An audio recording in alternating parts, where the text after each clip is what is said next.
আচ্ছা, একটু বলবেন যে আজকে আপনারা যে এখানে আপনারা করছেন আসলে কি বিষয়ে করছেন? দেখুন, আমরা সকলেই জানি যে আজকে এই যে ইসরায়েলি আগ্রাসন পুরো ফিলিস্তিনকে একদম নিঃশেষ করে দিচ্ছে।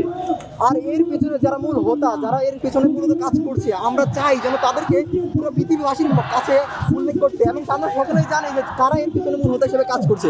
আমরা জানি যে ইউএসএ সেই আগে থেকে ইন্ধন দিয়ে যাচ্ছে এবং ইসরায়েলকে সামরিক, তারপর সৈন্য দিয়ে সাহায্য করে যাচ্ছে এবং সকল প্রকার সহযোগিতা দিয়ে যাচ্ছে।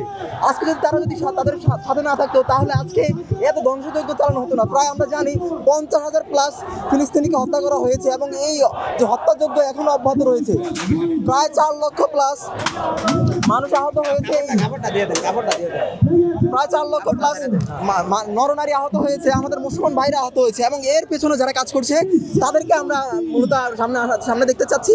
আমরা দেখানোর চেষ্টা করছি যে আমাদের এই যে ট্রাম্প প্রশাসন যেভাবে সাহায্য করছে, এর আগে জো বাইডেন যেভাবে সাহায্য করেছে, এবং এই ইন্ধনের কারণে মূলত এই হত্যাযজ্ঞ চলেছে।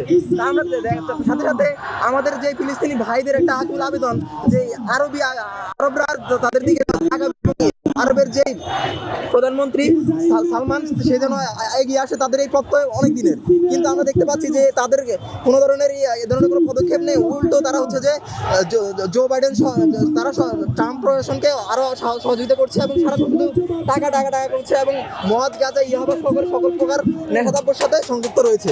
আমরা চাই যেন তাদেরকে সামনে দেখাতে এবং মুসলমানদেরকে ঐক্যবদ্ধ হওয়ার জন্য আমরা আহ্বান জানাচ্ছি এখান থেকে যে আপনারা একত্রবদ্ধ হন এবং এই যে এই আগ্রাসনের বিরুদ্ধে মুসলিম উম্মাহ ঐক্যবদ্ধ হয়ে যেন সংগ্রাম করে। ধন্যবাদ সবাইকে।